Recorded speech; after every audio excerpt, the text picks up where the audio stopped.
Okay, so you guys have your tree diagram right above you with the .708, the 062, the 145, and the 085 that added up to 1. And we're going to use that information to help us answer a couple of questions.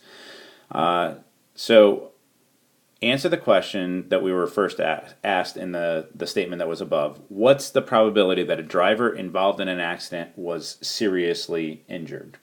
So what's the probability that if you were in an accident, you were seriously injured? Well, that would just be, we made no difference between serious and non-serious injuries, so the probability that you are injured. Well, according to our tree diagram, there's two ways for you to be injured.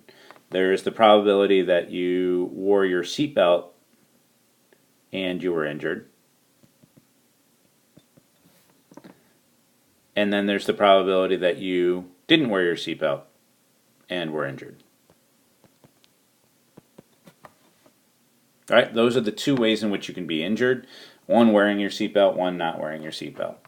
So if I go back to my tree diagram, I will take the probability of wearing the seatbelt and being injured, which was .062, and add to that the probability of not wearing my seatbelt and being injured, which was .085. And I get that the probability of being injured is just .147. Okay, taking the two branches of the tree that give me outcomes of being injured. Let's say that I also wanted to answer the question, what's the probability that you weren't wearing your seatbelt given you were injured? So what's the probability that you weren't wearing your seatbelt given you were injured? So I know you're injured. What's the probability that you weren't wearing your seatbelt then if I know that you were injured? Well, that should equal the probability of no belt and injured divided by the probability that you were injured. The probability of no belt and injured is going down the tree diagram branch that is the no belt branch with the injured branch, which is that .23 times .37. 0.23 times .37. Divided by what we just found above, .147. We had already done the .23 times the .37. That gave us the .085. So .085 divided by .147. So the probability that you were not wearing a seatbelt given we knew you were injured in the car accident is going to be approximately .578. I think the cool thing about the tree diagrams is it visually shows you what those different events look like. So knowing that, getting injured, there were two ways to get injured, and that when doing the conditional, the no belt given injured, you have to take into account that the denominator of that fraction can happen in two different ways. That probability of injured really comes from those two different cases of being injured, not just those that didn't include the seatbelt. Okay, so throughout some of your homework problems, and definitely on the Math Excel, which is, remember, due on Friday, 10 p.m., you're going to be looking at times where you're going to be asked to either interpret or generate a tree diagram and use that to help you with either a conditional probability or even just an and or statement.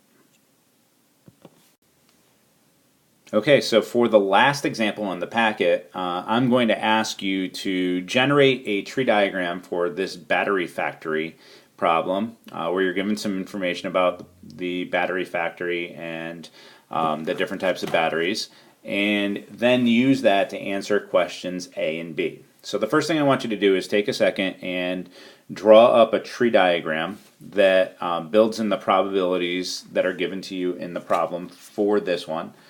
So starting out with type of battery and then whether or not it's defective or not defective. Generate each of the four probabilities for the four different outcomes and then use that to answer questions A and B. And round your answer to 4 decimal places as long as there are 4 decimal places to round to. All right, so go ahead and do that. Come on, it's the last problem. Go ahead and do it. Try it on your own. Alright, so down at the bottom of the page I have my tree diagram for the regular and rechargeable batteries. The blue values are the probabilities of going down any of the 4 branches. So regular and defective 0.015, regular and not defective 0.735, yada yada yada. You should be able to add those up, and they do add up to 1. So all of the outcomes are taken care of. And we want to take a look at answering the 2 questions that are in 9A and 9B. So what's the probability that a battery chosen at random from a shipment turns out to be defective? In other words, what's the probability that you get a defective battery? You don't care what type of battery it is, you just care that it's defective. So that would be the probability that you are defective and you're regular, or you're defective and you're rechargeable. It's the probability that you're defective and regular. And again, and intersect, same thing, plus the probability that you're defective and regular. Rechargeable. We've already generated these values, so defective and regular is the top branch, 0.75 times 0.02, or 0.015, plus defective and rechargeable. So here's rechargeable with, oops, I never put that. That would be defective and not defective. So 0.25 times 0.01, or 0.0025.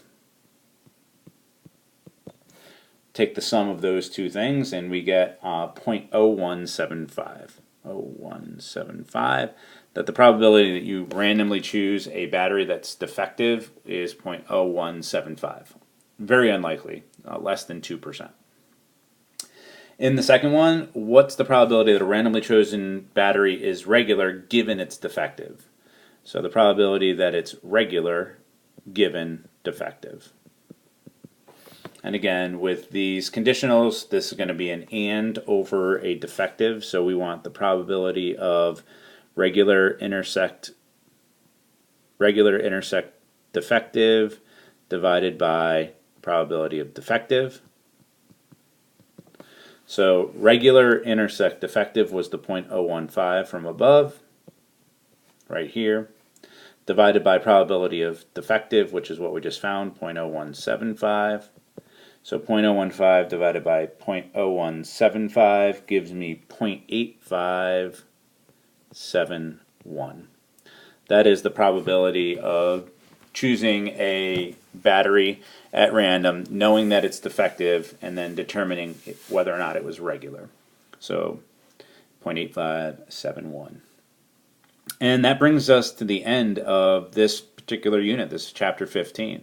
So we're going to have a lot more practice going on with this. I don't expect you to be pros on it. What I do expect is that you're doing all of the work, that you're putting in the effort. Because I will tell you with probability, if you're not putting in the effort, you're going to struggle with it. So for those of you that have been doing it, you're probably starting to notice that it's fairly redundant, that you start to see the same things over and over again. For those of you who haven't been exposing yourself to enough problems, each and every one of these is probably tripping you up. You need to get in there and start doing the problems. Use the help me solve this, use the show me another example, read the stuff out of the book. Do those things so that you can be successful. All right? For those of you that are putting the effort in, awesome. For those of you that aren't, step it up. Either way, have a happy holiday, guys. Have a happy new year. I'll catch you in January.